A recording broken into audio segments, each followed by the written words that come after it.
नया नया भइल बा शादी हो राजा गोवा घुमा दी। नया नया भइल बा शादी हो राजा गोवा घुमा दी।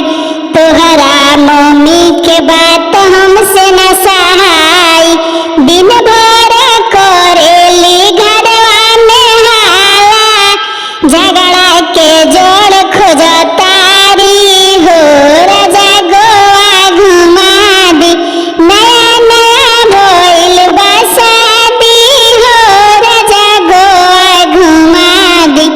तोहरा भाभी के बात हमसे न सहाला, दिन भर करेली घरवा में हाला, झगड़ा के ओर खोजतारी हो राजा गोवा घुमा दी।